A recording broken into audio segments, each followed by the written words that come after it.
Mari kita bersama-sama membuka kitab suci dan kita membaca Ibrani pasal ke-11. Hari ini kita akan membaca ayat yang ke-22. Ibrani 11 ayat ke-22. Saya membaca satu kali, semua menyusul satu kali. Karena iman, maka Yusuf menjelang matinya memberitakan tentang keluarnya orang-orang Israel dan memberi pesan tentang tulang belulangnya. Semua membaca. Karena iman, maka Yusuf menjelang mati, dia memberikan tentang keluarnya orang-orang Israel dan memberi pesan tentang tulang belulangnya. Mari kita berdoa. Tuhan berkati akan jam ini, berkati firman yang akan kami uraikan, berkati kebenaran yang Tuhan mau ajarkan kepada kami di dalam kebaktian pagi ini. Dengar doa kami.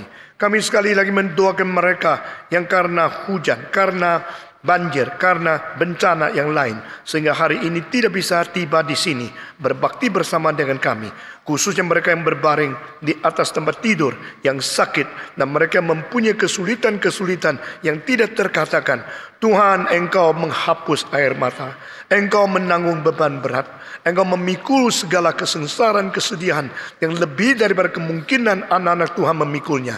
Dengar doa kami Tuhan, kami serahkan jam selanjutnya di dalam tangan Tuhan. Pakai hamba-Mu, berikan kepada dia bijaksana dan kuasa kebenaran dari Roh-Mu yang kudus dengan urapan yang segar, sehingga setiap jiwa yang datang di sini mendapatkan berkat dari Tuhan sendiri. Dengar doa kami Tuhan, dalam nama Yesus Kristus, penebus dan juru selamat kami yang hidup, kami berdoa. Amin. Membicarakan Yusuf membawa kedua anaknya datang ke ayahnya, yaitu Yakub. Yakub sebagai seorang pengungsi, Yakub sebagai seorang yang tua sekali, dan Alkitab mengatakan matanya sudah kabur dan tidak bisa melihat dengan jelas. Tetapi pada waktu dia harus memberikan berkat kepada kedua anak dari Yakub ini, dia mensilangkan tangannya. Waktu tangannya disilang, berarti yang sudah diatur mendapat berkat yang besar, akhirnya tidak mendapat berkat yang besar. Yang menjadi bungsu justru mendadak menerima tangan kanan dari Yakub untuk mendapatkan berkat yang besar. Apakah artinya ini? Ini berarti ada kedaulatan Tuhan Allah di atas pengaturan manusia. Ada caranya Tuhan bekerja yang berlainan dengan semua rencana dan semua yang diinginkan oleh manusia. Karena kedaulatan Allah, maka sejarah berjalan selalu berbeda dengan apa yang kita pikirkan. Saudara-saudara sekalian, pada waktu Yakub dengan mata yang tidak jelas, kabur, mensilangkan tangan, diberikan teguran oleh anaknya. Oh papa, jangan, yang kanan ini adalah anak sulungku, coba berikan tangan kanan kepada dia. Yakub bilang, saya tahu anak, saya tahu dia adalah anak sulung, tetapi dia akan menjadi bangsa yang besar, namun adiknya akan melebihi dia. Nah saudara-saudara, saya tahu nak, ini cucuku sulung, saya tahu. Kalau dia tahu, kenapa dia silangkan tangan? Karena dia mengetahui lebih daripada yang ditahu. Itu namanya suprarasional. Saudara-saudara, iman Kristen terdiri dari faktor-faktor suprarasional. Itu sebab di dalam zaman modern yang rasio dijunjung tinggi seperti dewa mendapatkan tempat yang tidak seharusnya. Sehingga iman kepercayaan, hal metafisika dan hal supranatural, hal wahyu dan hal firman Tuhan menjadi tidak ada tempat di dalam zaman modernisme. Saudara-saudara, di dalam postmodernisme mereka meragukan, mereka menggoncangkan, mereka menurunkan takta dan rasio karena mengetahui rasio itu tidak mutlak. Saudara-saudara, sebenarnya semua yang dikerjakan oleh filosof itu hanya ikut-ikutan saja, yang cari terus-menerus hal-hal yang sebenarnya sudah dicantum di dalam Alkitab. Saudara-saudara, orang Kristen jangan menghina diri. Orang Kristen jangan minder, karena dalam kitab suci berkata kepada kita, iman itu memang suprarasional. Iman itu melebihi daripada fungsi logika. Iman itu adalah sesuatu yang langsung kait dengan wahyu Allah yang tidak mungkin salah adanya. Itu sebab kadang-kadang kita merasakan banyak hal yang kita pikir mestinya begini, mestinya begini. Tuhan bilang betul, tetapi pikiranku lebih tinggi daripada pikiranmu, jalanku lebih tinggi daripada jalanmu. Saudara-saudara, sehingga silangnya tangan Yakub memang dipimpin oleh Roh Tuhan, bukan dia sendiri sembarangan, bukan dia sendiri tidak sadar. Dia mengatakan, aku tahu, tetapi aku lebih tahu apa yang sudah Tuhan tetapkan. Nah, saudara-saudara, semua bapak-bapak iman, bapak-bapak di dalam nenek moyang orang Yahudi yang tercantum di dalam Ibrani ini mempunyai ciri khas yang sama, yaitu jelas melihat depan, yang dikatakan futurology. Saudara-saudara, futurology abad ke-20 adalah imitasi kenabian di dalam fungsi Alkitab. Tetapi futurologis di dalam dunia belum pernah mencapai ketepatan yang sungguh-sungguh. Karena itu bukan hasil wahyu Tuhan, hanya hasil penganalisaan melalui metodologi histologi. Saudara-saudara, maka orang seperti Alvin Toffler, orang seperti Herman Kahn, orang seperti Naisbitt, mereka hanya kira-kira, hanya tebak-tebak. Setelah jalur sejarah membawa kita sampai arus sekarang ini, maka dengan analisa prinsip menuju ke depan kira-kira akan begitu. Itu adalah orang-orang yang belum pernah mendapatkan wahyu dari Tuhan. Itulah sebab buku-buku dari mereka seolah-olah di dalam 4-5 tahun yang lalu tidak lagi berfungsi terlalu besar seperti dulu. Karena banyak hal yang timbul setelah krisis moneter telah menjadikan mereka lebih suram. Saudara-saudara sekalian, dan di dalam Alkitab semua yang ditujukan, semua yang dinubuatkan melalui wahyu dari Tuhan pasti jadi. Ini perbedaannya. Sehingga baik Abraham melihat hari depan, baik Ishak melihat hari depan, baik Yakub melihat hari depan. Ini membuktikan orang beriman adalah orang yang bukan diikat oleh sejarah. Nah, saudara-saudara sekalian, saya merasa salah satu hal yang saya harus kritik gerakan reform seluruh dunia, terlalu diikat oleh sejarah dan tidak melihat hari depan. Orang reform di Indonesia yang sekarang berada di gerakan ini harus melampaui gerakan reform seluruh dunia. Harus melampaui tradisi Belanda, tradisi Skotlandia, tradisi Switzerland, tradisi Amerika yang reformnya sangat diikat oleh sejarah. Saudara-saudara sekalian, itu sebab jangan kaget-kagetkan saya. Jangan mengatakan kalau kita mau reform mesti ikut ini. Saya sudah lihat kelemahan mereka di mana. Dan kalau reform hanya terikat oleh sejarah dan tidak melihat ke hari depan, gerakan reform akan menjadi layu, menjadi punah, menjadi makin lama makin tidak dinamis. Itu sebab saya minta kita kembali kepada Tuhan, melihat inti-inti faktor-faktor X yang sudah dilupakan oleh gerakan reform secara global. Saudara-saudara sekalian, di dalam Alkitab jangan jelas Abraham lihat ke depan, Ishak lihat ke depan, Yakub lihat ke depan. Dia tahu di depan itu ada rencana Allah, ada cara Tuhan memimpin yang berlainan dengan pengaturan manusia, berlainan dengan cara berorganisasi, berlainan dengan cara administrasi yang ada. Saudara-saudara, sekali lagi, leadership is not only to control others under us as an organization leader. Leadership adalah bisa melihat zaman depan menurut rencana Allah dan sanggup membawa sejamannya menuju kepada zaman depan, bukan diikat oleh sejarah. Nah, ini adalah inti-inti yang kita lihat. Orang-orang yang menjadi orang beriman di dalam Alkitab adalah orang-orang yang jelas pimpinan Tuhan, jelas hari depan mesti bagaimana, jelas di depan sudah ada cara Tuhan mengatur yang melebihi dari pengaturan manusia, melebihi dari rasio manusia. Itu sebab Yakub menyilangkan tangannya, menumpang tangan kepada dua cucunya dengan urutan yang berbeda secara kronologi atau secara genetikal. Saudara-saudara, sesudah itu Yusuf terima, meskipun dia adalah perdana menteri di dalam kerajaan terbesar di seluruh dunia, tetapi ayahnya pengungsi, orang tua yang dulu penuh dengan kesusahan, tinggal di tenda. Bagaimana bisa mengatur dia? Karena dia adalah perdana menteri. Saudara-saudara, anak muda yang sudah mendapatkan keunggulan selalu mengabaikan orang tua. dan selalu anggap orang tua sudah ketinggalan zaman, dan selalu mementingkan ilmu yang dia terima dan lupakan unsur-unsur rohani, unsur-unsur daripada batinnya, unsur-unsur daripada karakter, unsur-unsur daripada religius dan iman, sehingga menganggap diri baik. Yusuf tidak. Meskipun saya Perdana Menteri, masih saya bisa mengatur seluruh negara, dan sekarang saya mengatur anak ini diberkat dengan cara teratur ini, dan dilawan oleh ayahku. Dia taat, dia takluk, karena dia mengetahui di atas masih ada Tuhan yang lebih besar daripada apapun. Saudara-saudara sekalian, sekarang kita datang kepada giliran mengerti Yusuf dan iman Yusuf. Saudara-saudara, Alkitab berhenti pada Yakub, tidak berhenti pada Yusuf. Allah adalah Allah Abraham, Allah Ishak, dan Allah Yakub dan Yusuf dan sebagainya. Tidak, sampai pada Yakub selesai. Nah, ini 3 generasi Abraham, Ishak, Yakub menjadi sesuatu kelompok atau menjadi sesuatu periode yang klasik yang sudah menjadi baku.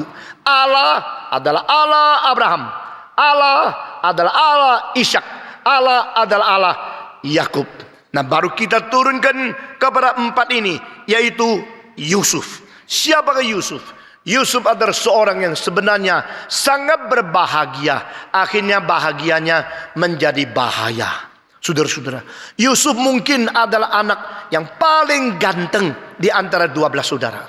Dan Yusuf adalah anak yang ditunggu-tunggu lama sekali oleh Yakub, baru mendapatkannya. Sebab Yakub mencintai adalah Rahel, bukan mencintai Lia. Tetapi waktu nikah dengan kain yang tutup itu, dia senang. Dia kerja 7 tahun sudah boleh nikah dengan Rahel. Begitu dibuka malamnya, bukan Rahel, tapi Lia yang matanya sipit, yang kurang cantik. Sehingga dia kecewa luar biasa. Demi Rahel, saya kerja 7 tahun supaya boleh menikah dengan Rahel yang aku cintai. Begitu lihat, bukan Rahel. Saudara-saudara, kalau kamu bagaimana? Kalau kamu hari nikah baru tahu yang diberikan kepada engkau bukan pacarmu, tetapi kakaknya yang lebih jelek, bagaimana? Atau orang lain yang diganti, bagaimana? Dia langsung berdebat dengan pamannya. Kenapa kok diganti? Pacar mana boleh diganti? Itu ada mati hidup dari jiwa yang cintanya konsentrasi cuma satu. Kecuali ini tidak mau. Oh, kalau you mau lahir, boleh kerja lagi 7 tahun. Waduh, cilaka ini, anak perempuan diperdagangkan seperti ini. Betul-betul itu Raban boleh mendapat gelar Doctor of Economy. Saudara-saudara, dia menjual belikan anak yang kedua. Tetapi Alkitab mengatakan Yakub bekerja lagi 7 tahun. Dan dia anggap 7 tahun itu 7 hari. Ini namanya relativisme di dalam waktu. Waktu bagi orang yang rela cepat lewat.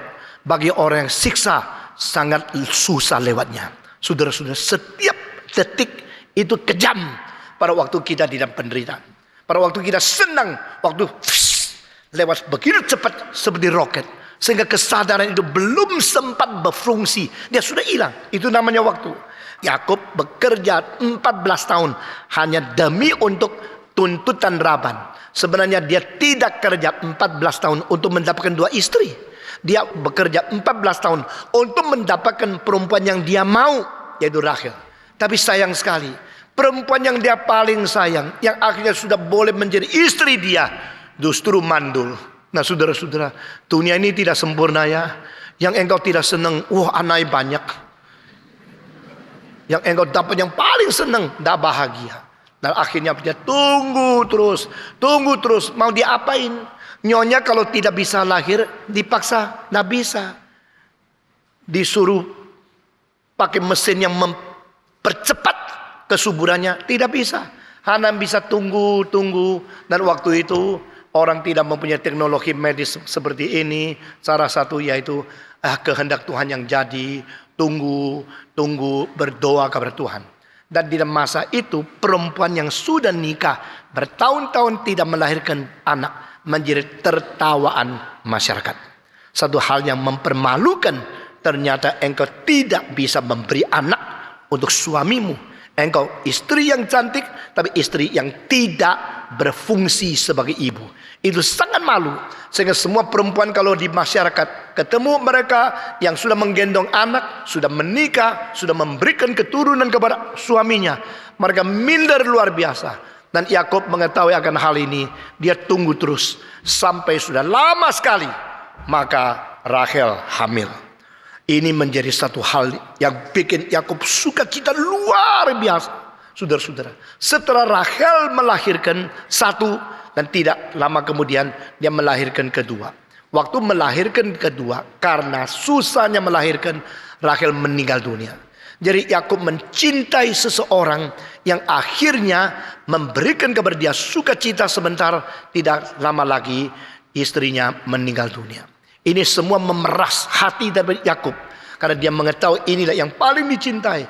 Nah, saudara-saudara, sesudah itu Yakub mengingat istri melalui mencintai anak. Nah, ini psikologi. Ini adalah sesuatu kemungkinan terjadi di dalam hidup kita masing-masing.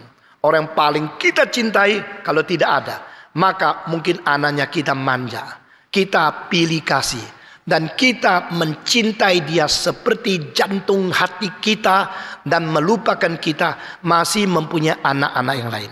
Nah, saudara-saudara, inilah bahagianya Yakub. Dia dicintai oleh ayahnya. Dia dilahirkan dari kandungan istri yang paling disayangi oleh Yakub. Dan dia mempunyai mungkin paras yang ganteng luar biasa, yang tampan dan cakap. Nah, Alkitab memang tulis ini. Dia waktu muda cakap luar biasa. Itu sebab maka cinta Yakub dikonsentrasi kepada satu anak. Dan dia kalau beli barang khusus udah anak ini. Kalau dia pakai pakaian, memberi pakaian, dipesan yang paling berwarna-warni. Waktu itu warna-warni dipakai dan pakaian mahal luar biasa. Yang paling baik untuk Yusuf. Yang paling baik hanya untuk Yusuf. Itu menimbulkan sesuatu iri hati, kedengkian di saudara-saudaranya. Saudara-saudara, kalau saudara-saudara dengki, benci, iri kepada seorang anak hanya karena faktor alamnya, masih kita mengerti. Tetapi kalau benci, iri hati disebabkan faktor pilih kasih orang tua, maka kita tidak bisa tidak mencela orang tua. Meskipun kita mengerti kenapa Yakub harus pilih kasih. Karena dia betul-betul mengetahui ini anak dari Rahel yang dia tunggu terlalu lama. Namun demikian yang lain tidak mau mengerti. Saudara-saudara, itu sebab keluarga selalu mempunyai bayang-bayang daripada segala bencana, segala kesulitan hanya karena pilih kasihnya orang tua. Nah, saudara-saudara, Alkitab mengatakan di dalam keluarga Yakub 12 anak, yang satu ini yang paling dicintai. Dan waktu itu mungkin Benyamin masih kecil, sehingga 10 kakak yang mengerti apa bedanya pilih kasih. Mereka mulai mengerjakan Yusuf.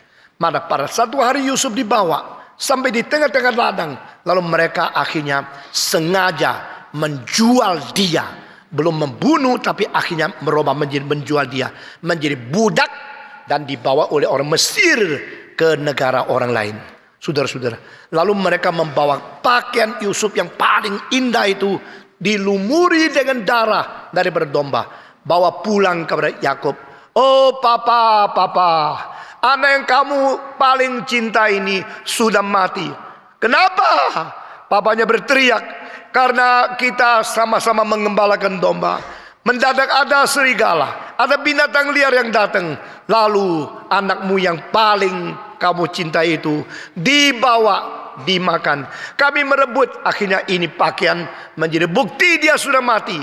Saudara-saudara, waktu itu Yakub melihat pakaian daripada anaknya yang penuh dengan darah, dengan keadaan darah ini, maka dia sangat kecewa, menangis. Waktu itu belum ada teknologi DNA untuk membuktikan darah itu darah siapa. Yang satu-satunya yaitu dia percaya dan dia nangis. Nah, saudara-saudara, saya mengatakan 2 pertanyaan yang kita perlu tanya. Pertama, orang yang licik nakalnya seperti Yakub, mengapa tetap diberkati oleh Tuhan? Nah, saudara-saudara, ini selalu harus tanya di dalam seumur hidup kita. Mengapakah orang yang jujur, yang baik kadang-kadang tidak terlalu diberkati? Kenapa orang yang nakal, yang pintar tapi nakal diberkati oleh Tuhan? Pertanyaan kedua, masakan Tuhan yang maha adil, yang begitu memberikan kepada manusia kesempatan dan berkat, khususnya bagi orang nakal, tidak mengadili dia. Dan kita sudah menjawab. Salah satu jawaban yang disambung pada pagi ini, yaitu dia paling cinta kepada Yusuf. Dan akhirnya dia mendapatkan imbalan, yaitu Yusuf harus meninggalkan dia untuk berpuluh-puluh tahun tidak lihat. Saudara-saudara, orang yang engkau cintai, kalau engkau tinggalkan berapa bulan saja, engkau sudah rasa kepingin melihat, kepingin ketemu. Dan karena dia masih hidup, maka keinginanmu itu masih hidup juga. Tapi kalau engkau dia sudah mati, kekecewaan, keadaan patah hati, itu menjadi tidak ada pengharapan terus menerus. Yusuf tidak mati, tetapi cilakannya Yakub kira dia sudah mati.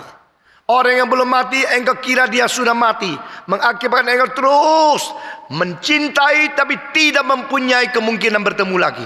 Itu siksaan jiwa yang luar biasa. Saudara-saudara, memang ada orang lain sudah mati, dia kira belum mati. Ada orang yang belum mati, dia kira sudah mati. Di Singapura ada satu orang doa terus untuk banyak orang namanya. Sudah doa berapa tahun, dia tanya bagaimana dia. Oh, dia sudah mati 2 tahun. Orang yang dia doakan sudah mati 2 tahun. Dia masih saban hari doakan dia. Tuhan ya sabar dengan raja. Dah kirim malaikat bilang sama dia, sudah tidak usah. Yang ini sudah mati, tidak kirim. Dan dia terus doa. Ada yang sudah mati, engkau rasa belum. Ada yang belum mati, engkau kira iya. Yusuf tidak mati. Yusuf berada di tempat lain, tapi Yakub kira dia sudah mati. Saya percaya setelah hari itu, Yakub menjadi sangat cepat menjadi tua. Dia mulai rambut putih, mulai rasa hidup tidak berarti, mulai rasa hidup jenuh, mulai rasa kekosongan dari jiwanya. Karena anak yang paling dia cintai sudah meninggal dunia, menurut perkiraan dia. Tetapi ini juga tidak memperpendek umur Yakub. Yakub tetap hidup, dan hidup itu menjadi siksaan bagi dia. Dan dia tidak tahu, dia tidak mungkin mendoakan anak yang sudah mati. Karena sudah mati, bagaimana didoakan? Sehingga Yakub mempunyai kekosongan luar biasa. Dan Yusuf mempunyai bahaya yang paling besar. Dia bahagia karena dilahir oleh Rahel. Dia bahagia karena dia anak yang disayang. Dia bahagia karena dia tampan cakap luar biasa. Dia bahagia karena dia masih kecil, sudah sehat. Tapi bahagia menjadi bahaya. Karena apa? Setelah dijual dan dikira mati, maka tidak ada orang mendoakan dia. Yakub tidak mendoakan dia. Tidak bisa mendoakan dia. Dia sudah mati kok. Nah, orang semacam demikian masih bisa hidup baik-baik enggak? Kalau sudah dilawan oleh masyarakat, sudah dijual oleh orang lain, sudah dibuang oleh orang yang paling kamu dekat, dibuang oleh keluargamu sendiri, masihkah bisa hidup dengan baik-baik? Nah, saudara-saudara, saya minta saudara perhatikan kalimat di bawah ini. Sebenarnya yang membesarkan kita itu Tuhan, bukan orang tua. Hanya meminjam tangan memakai orang tua saja.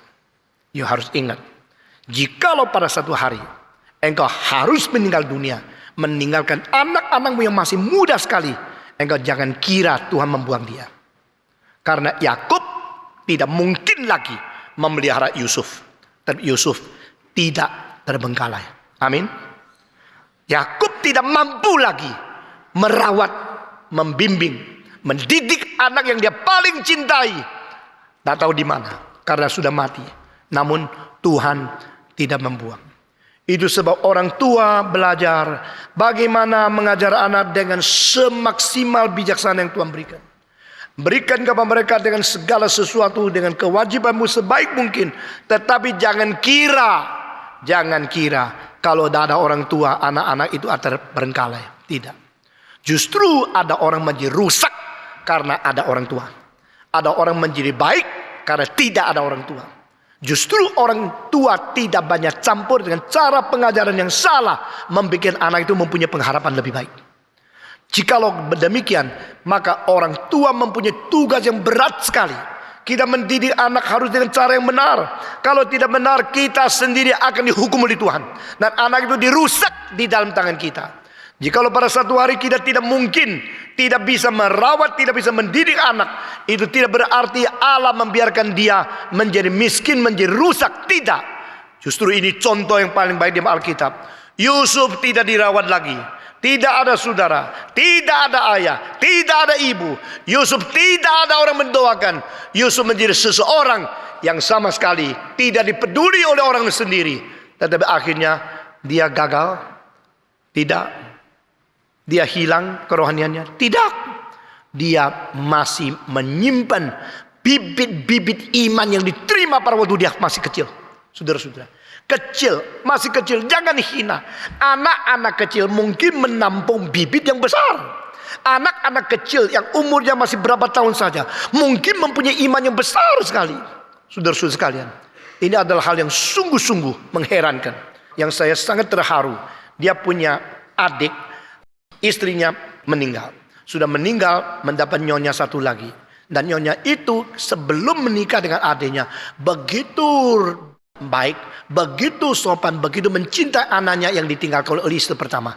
Setelah menikah, sudah saya tidak kobres. Dia maunya bukan anak, bukan suami, maunya jaminan hidup dan uang. Nah saudara-saudara, lalu anak itu mulai menjadi seorang yang heran sekali.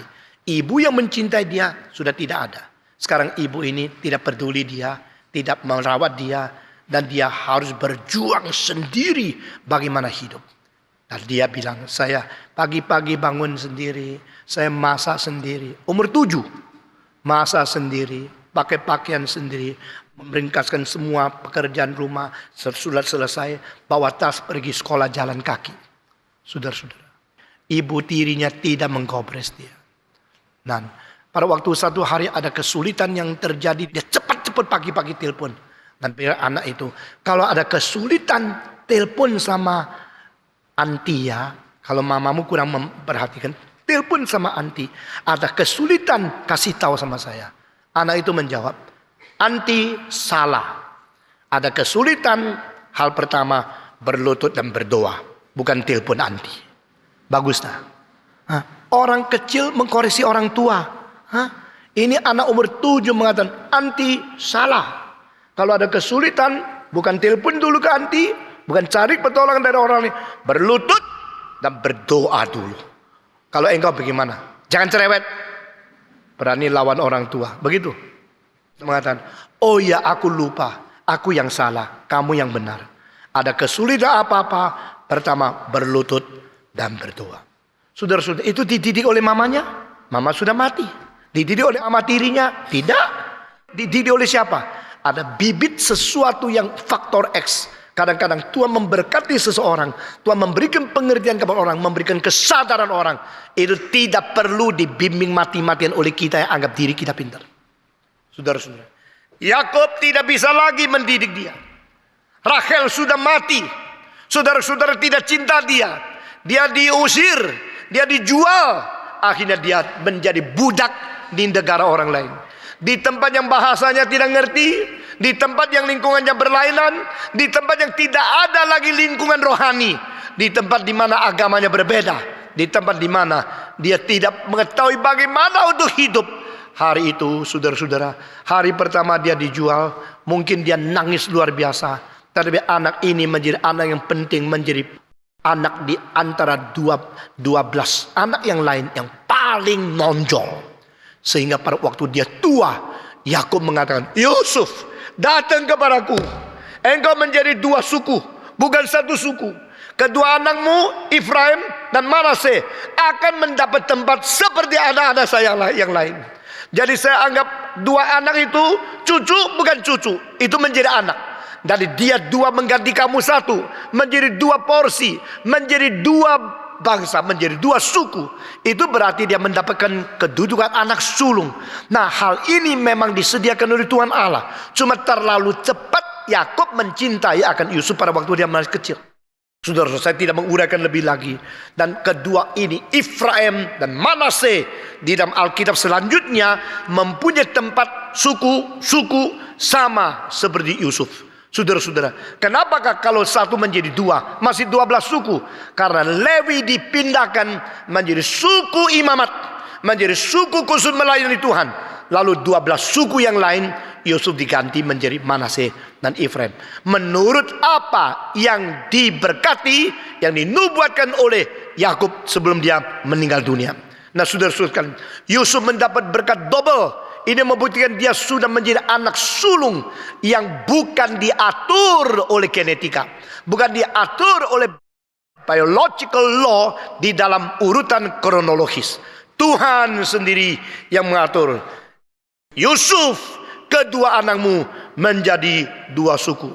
Saudara-saudara, Yusuf yang begitu malang, yang begitu bahaya, yang begitu dibuang, dijual, akhirnya menjadi budak.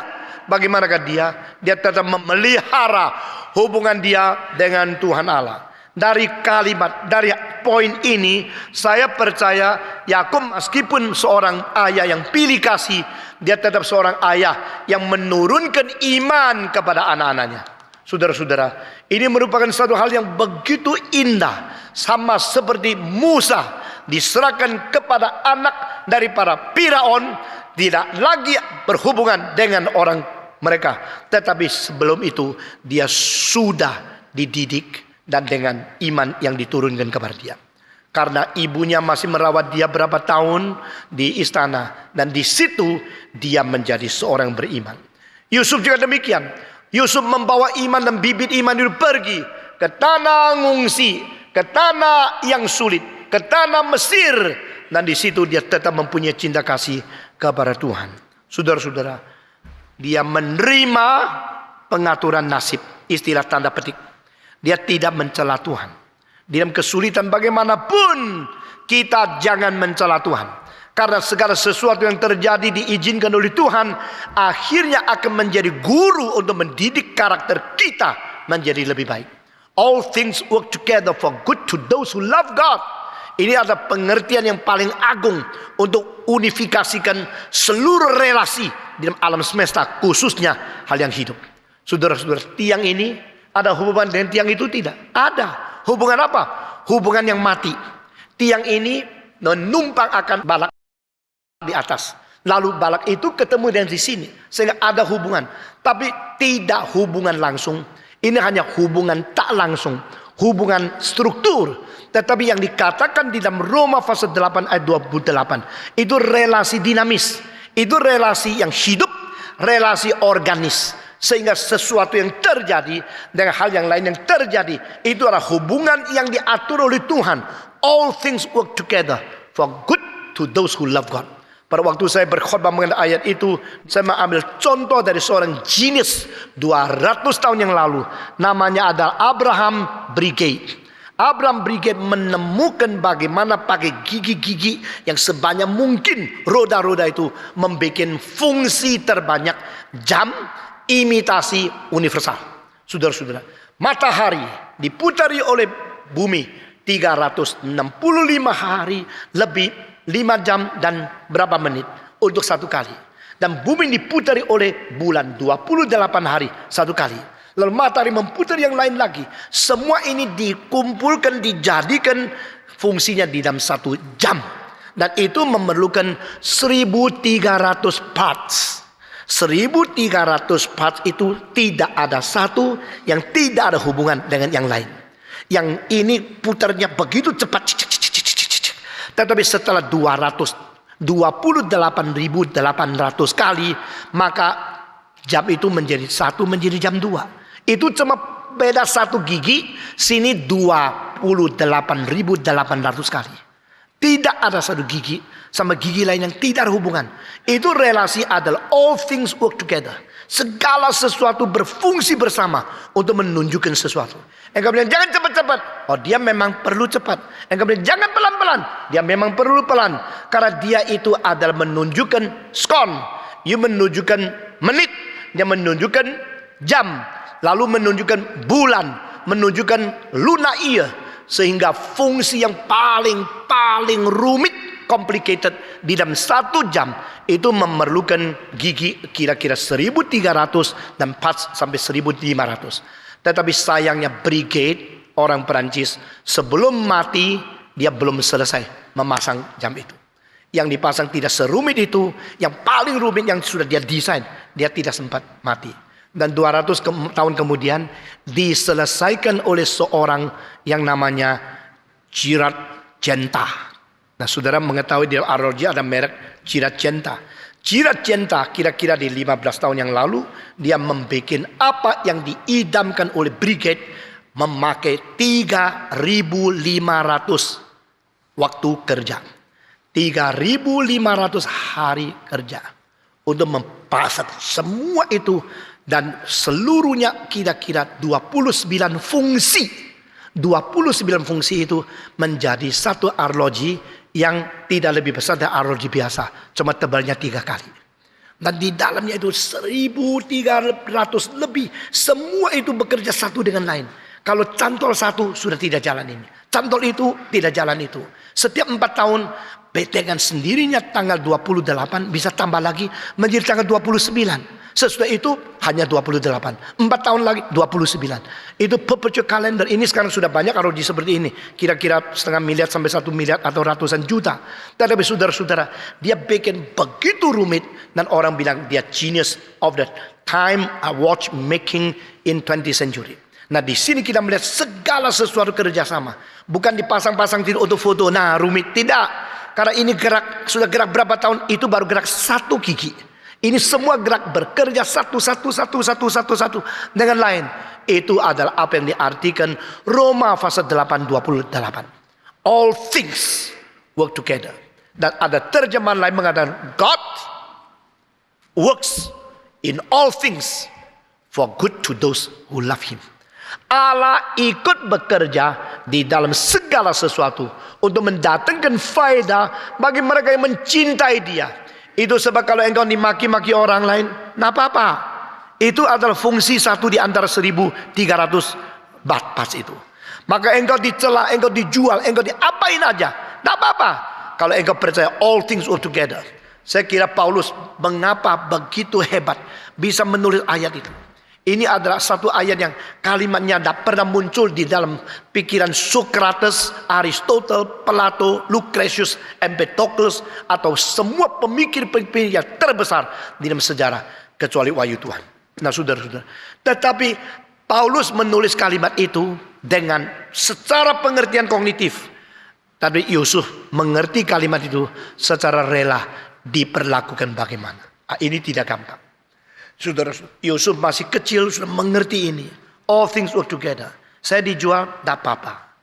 Saya ditinggalkan papa, tidak apa-apa. Dianggap saya mati, tidak apa-apa. Karena segala sesuatu yang terjadi ini adalah sesuatu yang mengelola, membentuk, memberikan struktur baru dalam karakter saya. Akhirnya saya menjadi orang yang lebih berguna. Tidak gampang. Saudara-saudara, kalau kita menjelaskan terus akan Yusuf, mungkin 3 jam tidak selesai. Dan kita akan pungut beberapa poin yang penting dari iman Yusuf. Iman Yusuf adalah iman yang takluk kepada segala sesuatu yang terjadi dengan percaya Tuhan yang mengatur. Jangan mencela orang. Orang maki kamu, orang pukul kamu, orang fitnah kamu, orang tipu kamu. Anggaplah dikirim Tuhan untuk menghajar saya. Orang itu diizinkan Tuhan untuk melatih saya. Orang itu dipakai Tuhan untuk menguji saya. Saya perlu all things work together. Aku harus tetap mencintai Tuhan supaya aku bisa mengalahkan segala sesuatu yang terjadi. Kedua, peristiwa yang kedua yaitu Yusuf digodai oleh seorang wanita yang tidak tahu malu. Wanita ini sudah mempunyai suami. Suaminya mempunyai kedudukan tinggi. Wanita ini umurnya pasti jauh lebih besar daripada Yusuf. Tapi pada waktu dia melihat seorang budak yang dijual kerja di rumahnya dia, meskipun dia orang Ibrani, tetapi muda, ganteng, sehat, pelan-pelan dia jatuh cinta kepada Yusuf. Dan pada satu hari suaminya tidak ada. Padahal suami ini melihat dan dia tahu Yusuf orang yang betul-betul baik, maka diberikan kunci seluruh rumah kepada Yusuf. Yusuf yang tadinya dijual, yang tadinya menjadi seorang budak, sekarang mendapatkan kepercayaan seorang konglomerat. Seluruh kunci berada di tangan dia. Seluruh harta dikuasai oleh dia. Dan nyonya ini pada satu hari datang kepada dia. Ayo masuk kamarku, yuk. Masuk kamarku, tidur di tempat tidurku. Ayo. Nah, saudara-saudara, sebagai seorang pemuda yang muda, yang kuriositasnya cukup tinggi, dan ingin mengetahui hal seks itu apa sih. Kalau dapat kesempatan kayak ini, Mungkin dia akan bilang, puji Tuhan. Tidak usah pakai uang. Tidak usah cari pelacur. Dapat yang bersih. Yang bergengsi. Yang berprestasi. Ini nyonya tuanku. Yang orang benar baik-baik. Bukan pelacur. Saya dapat kesempatan ini. Ini kalau saya tidur sama dia. Mungkin suaminya datang. Dia lapor. Tak mungkin laporkan, malukan dia sendiri. Jadi pasti bilang, oh ini baik sekali. Sehingga safe. Saudara-saudara, kalau tidur sama orang lain tidak safe. Sama yang ini safe. Ya, bukan secara safe. Mungkin naik pangkat lagi. Jadi ini sudah hemat uang. Bisa tahu rahasia seks. Safe. Naik pangkat lagi. Mau mengulangi 4 hal ini? Saudara-saudara. Jadi ini kesempatan yang luar biasa. Oke lah. Siapa sih tidak ada kelemahan? Siapa sih anak muda tidak kepingin begitu? Ya sudahlah. Tetapi Alkitab mengatakan tidak. Waktu dia diajak. Waktu dia digoda. Yusuf mengatakan 2 kalimat. Yang saya kaget luar biasa. Saya kaget karena saya membandingkan seluruh kitab suci. Saya mengetahui. Hampir tidak ada orang mengerti sedalam dia. Tentang 2 hal ini. Ayo. Tidur dengan aku. Mari. Tempat tidur sudah sedia. Wangi-wangian sudah ada. Mari naik tempat tidur. Yusuf mengatakan. Bagaimanakah aku boleh melakukan dosa yang besar ini? Saudara-saudara. Dosa yang besar? Apa dosa yang besar? Membunuh. Bukan tidur sama perempuan. Membakar rumah orang lain. Membakar gereja. Itu dosa yang besar. Saudara-saudara. Orang Kristen bukan terus tinggal diam. Meskipun kita harus penuh dengan cinta kasih. Tapi kita adalah orang yang harus berbicara. Untuk keadilan. Saudara-saudara sekalian. Dosa apa? Dosa apa dosa besar? Saya tidak membunuh. Saya tidak membakar. Saya tidak merusak orang lain. Saya tidak mencuri. Saya tidak merampok. Saya hanya diajak. Kalau dia ajak saya mau sama-sama mau. Apa itu dosa? Mestinya begitu kan? Satu kali saya dari Malang ke Surabaya naik kol. Dulu itu saya belum ada mobil. Saya bawa anak. Gendong dia di kaki. Saya duduk di kol depan. Kalau tabrak pasti penyet semuanya. Dan seminggu pulang pergi. Saudara-saudara. Waktu saya sendirian naik di kol itu. Ada orang di belah. Sama seorang supir lagi ngomong. Pengalaman mereka cari pelacur. Waduh, hati saya sedih sekali. Saya terus dengar tadinya sudah ngantuk. Tapi waktu mereka ketawa-ketawa saya tidak bisa tidur. Saya mulai dengar, oh bicara tentang pelacuran. Sesudah itu saya mulai memperhatikan dan doa apa yang harus saya ngomong kepada dia. Saya bilang, bagaimana? You tidak rasa itu salah. Apalagi kalau you sudah ada istri. You tidak rasa itu tidak boleh. Tidak benar kan? Saudara tahu jawabnya apa? Apa salah? Pakai duit kok salah? Gua bayar loh. Gua ada curi loh. Gua ada rayu loh. Gua ada perkosa. Gua bayar. Bayar mahal lagi. Dan dia mau kok. Ini kan seperti jualan. Kenapa itu salah? Apa? Pikiranmu terlalu kuno. Aduh saudara-saudara. Pada waktu saya mendengar gini saya tahu. Inilah konsep seks. Di dalam zaman sekarang. Saya bayar. Dia mau. Sama-sama mau. Ini perdagangan. Perdagangan daging. Apa salah saya? Tidak salah. Saudara-saudara, jikalau satu negara, satu bangsa, satu kebudayaan, satu zaman menganggap seks ringan, hari depan pasti suram. Saudara-saudara, jikalau satu masyarakat, satu pemerintah serius terhadap seks, Tuhan memperpanjang waktunya. Di dalam anugerah umum, yaitu gender revelation, menurut apa yang kita tahu sebagai gerakan reform. Saudara-saudara, meskipun mereka bukan Kristen, tapi mereka dalam seks, dalam keuangan jujur, itu masih memperkenan Tuhan bisa diperpanjang waktunya. Saudara-saudara, ini semua ada ajaran-ajaran yang penting. Dan orang yang zamannya daripada Yusuf berani mengatakan, bolehkah aku melakukan dosa yang besar ini? Berarti dia peka. Apa itu artinya? Naik tempat tidur dengan perempuan. Saudara-saudara, ini dosa besar. Saya harap semua pemuda kita tidak melakukan premarital sex. Saya harap semua yang mau menjadi hamba Tuhan jaga kesucian, karena itu memberikan kekuatan, kuasa seumur hidup. Engkau mempunyai kekuatan luar biasa. Saudara-saudara sekalian, orang yang terlalu remeh dan terlalu sembarangan dalam seks adalah orang yang tidak mempunyai kekuatan bicara apapun untuk mencari kesaksian kebenaran dengan berani. Meskipun Tuhan bisa mengampuni, Tuhan bisa memakai engkau, tapi ada kuasa yang hilang daripada engkau. Saya tidak berkata kalau engkau yang belum pernah melakukan perzinahan, engkau harus sombong. Tidak. Tuhan bisa memakai Augustinus yang pernah hidupnya tidak beres, bersaban-laban dengan seorang wanita dan melahirkan seorang anak, dan dia berani menamakan anak itu anugerah Tuhan. Tapi pada waktu dia menyerahkan diri, dia menurut standar waktu itu tidak boleh nikah, tidak boleh ada keluarga. Dia menyuruh istrinya meninggalkan dia, lalu seumur hidup tidak lagi campur, dan dia menjadi orang suci. Tetap dipakai Tuhan. Mengapa pemuda-pemudi begitu berani, begitu gampang tidur dengan wanita berzina? Karena tidak mengerti kalimat ini. Bolehkah aku melakukan dosa yang besar ini? Ini dosa besar. Tidak ada orang suci yang 100%, saudara-saudara. Maka Calvin mengatakan, a saint is not a man without committing sin. Seorang kudus bukan seorang yang tidak melakukan dosa. Tidak pernah melakukan dosa. Tidak ada. A saint is a man with a great sensitivity toward the small sins. Seorang kudus adalah seorang yang mempunyai kepekaan besar terhadap dosa kecil. Semua 1, 2, 3. Seorang kudus adalah seorang yang mempunyai kepekaan yang besar terhadap dosa kecil. Saudara-saudara, tubuh kita mempunyai syaraf yang sensitivitasnya lain-lain. Kepalamu masuk 100 pasir pun engkau tidak sadar apa-apa. Kakimu kena puntung rokok yang masih nyala, setelah 1 detik atau 1 detik baru sadar itu rokok, itu panas. Karena kulitnya tebal, saudara-saudara. Tetapi matamu kalau masuk 1 butir tanah, engkau mengatakan tidak apa-apa, masih 1. Sudah tunggu 100 baru cuci saja.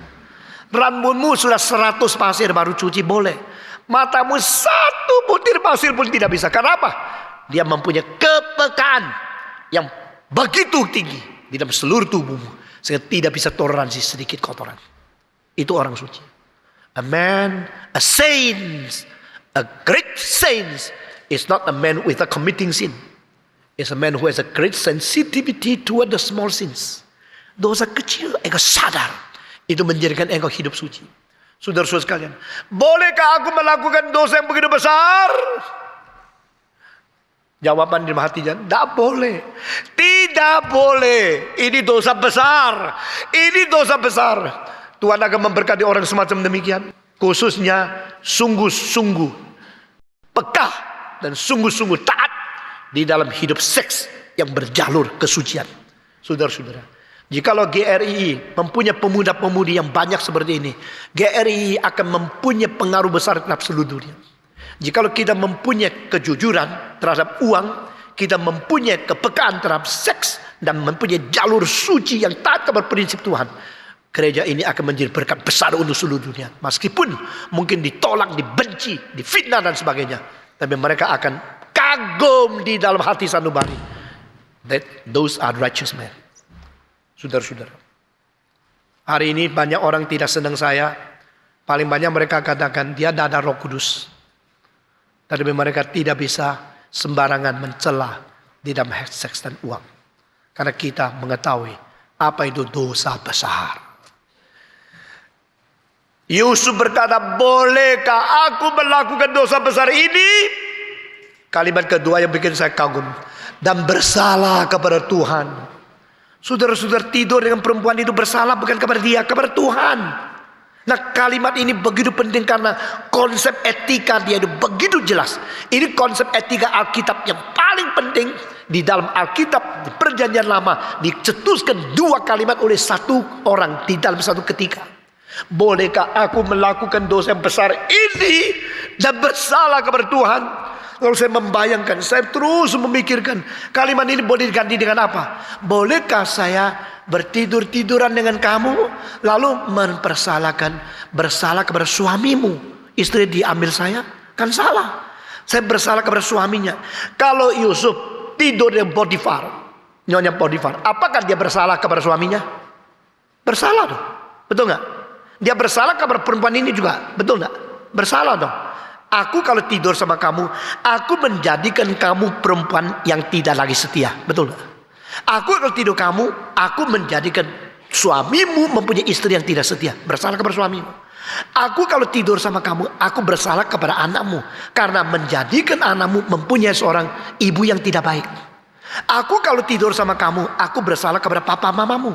Menjadikan papa mamamu mempunyai seorang perempuan, anak perempuan yang tidak setia, yang tidak beres.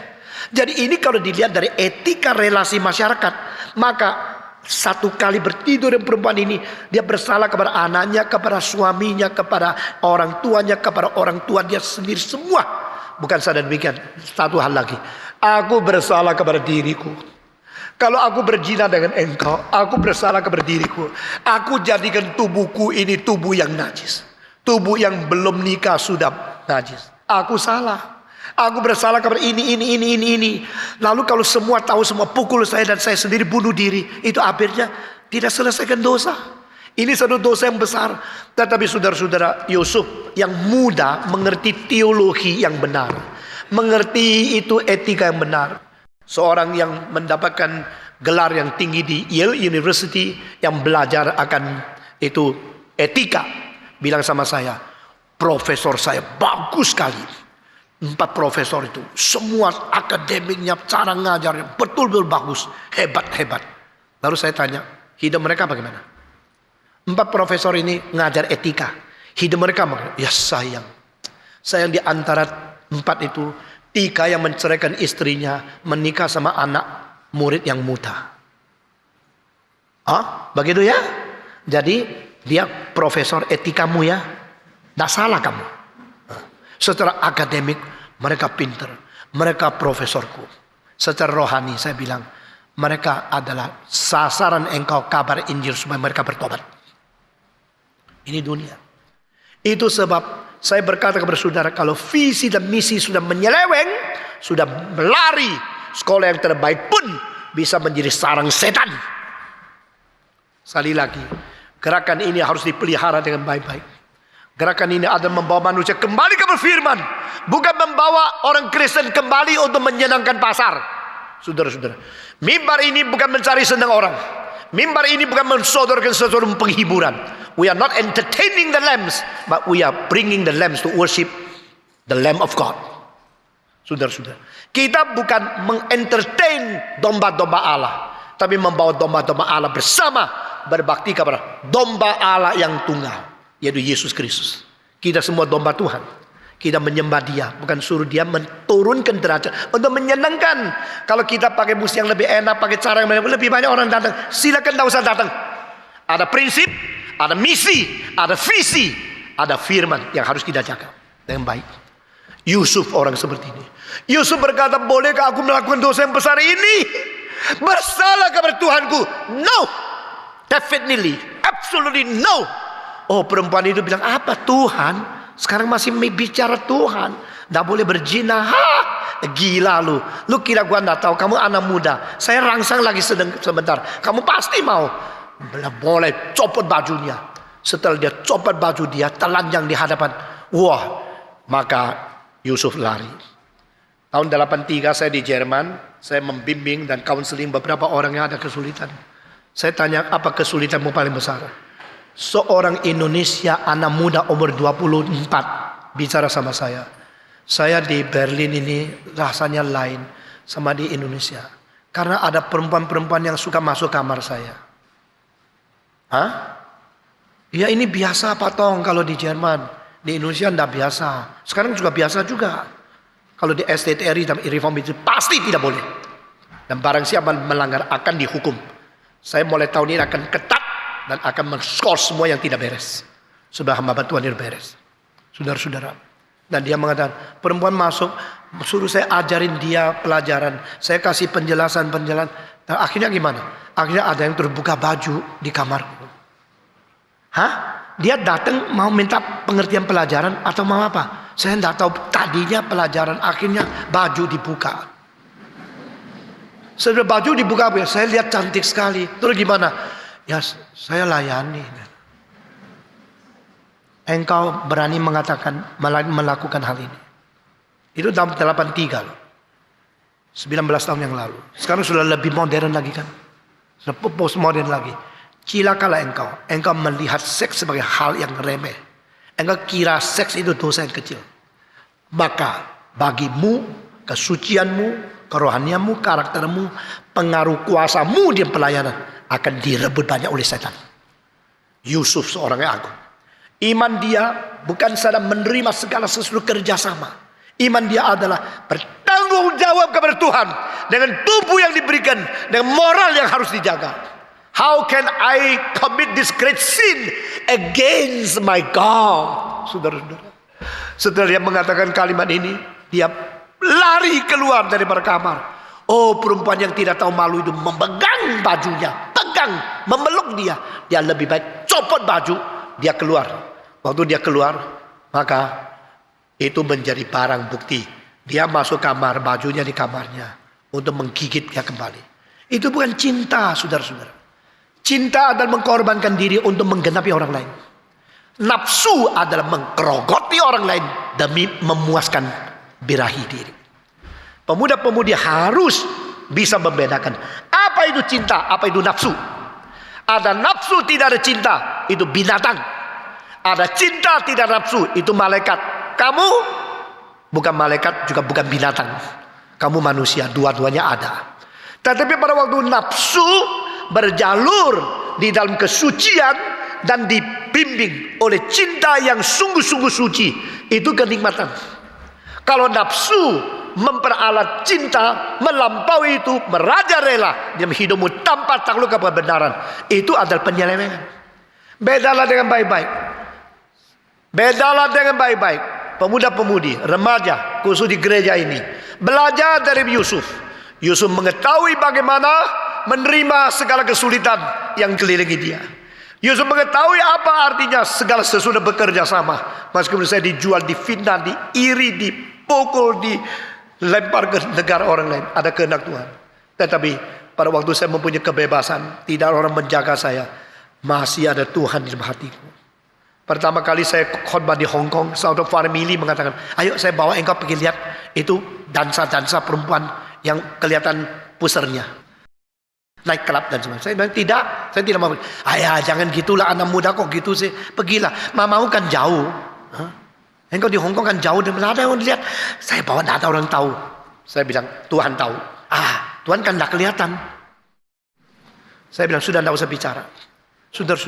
Begitu banyak pemuda-pemudi kalau mau berdosa ke kota lain. Karena apa? Orang lain tidak bisa monitor dia. Tidak ada majelis yang ngintai dia. Tidak ada pendeta yang besuk dia. Di situ dia bebas. Cilakalah engkau kalau engkau tidak mengetahui bahwa Tuhan melihat. Engkau percaya Tuhan Maha Ada. Kalau percaya Tuhan Maha Ada, di mana engkau berada, di situ Dia mau engkau hidup suci. Di tanah Mesir, oh semua orang di Mesir begini kok. Tidak salahkan saya. Saya cuma ikut arus saja. Saya ikut orang biasa saja. Ikut arus? Tidak. Hanya ikan mati yang ikut arus. Ikan yang melawan arus, ikan hidup. Amin. Pemuda-pemudi, engkau bukan ikan mati. Yusuf beriman teguh. Akhirnya demi melawan, menolak rayuan dari perempuan yang tidak tahu malu itu, dia harus masuk penjara. Oh Tuhan, di mana matamu? Orang baik masuk penjara, orang jahat baik-baik. Di manakah matamu? Engkau tidak melakukan keadilan. Justru all things work together, bekerja terus. Saudara-saudara, minggu depan kita akan melihat iman daripada Yusuf, bagaimana mengalahkan lingkungan dan bagaimana menjadi berkat bagi orang lain. Kiranya Tuhan mencerahkan hati kita masing-masing. Bapa terima kasih, Bapa terima kasih, Bapa di dalam surga, beri terima kasih. Mari kita berdoa bersama-sama. Minta Tuhan memberikan kekuatan kepada kita, mengajar kita, mencerahkan kita, membimbing kita, supaya kita hidup di dalam saluran, di dalam pimpinan Tuhan sendiri. Berdoa untuk bangsa dan masyarakat di generasi yang penuh dengan kejahatan dan perjinahan ini, supaya Tuhan pelihara kesucian dalam hidup kita masing-masing. Semua buka suara, semua berdoa. Mari kita berdoa. Bapa di dalam surga, kami berterima kasih untuk firman yang sudah Tuhan nyatakan kepada kami. Kami berdoa kiranya Engkau sendiri bekerja di tengah kami. Nyatakan kehendak-Mu, nyatakan kesucian, keadilan, kuasa, kebajikan-Mu dalam hati kami masing-masing.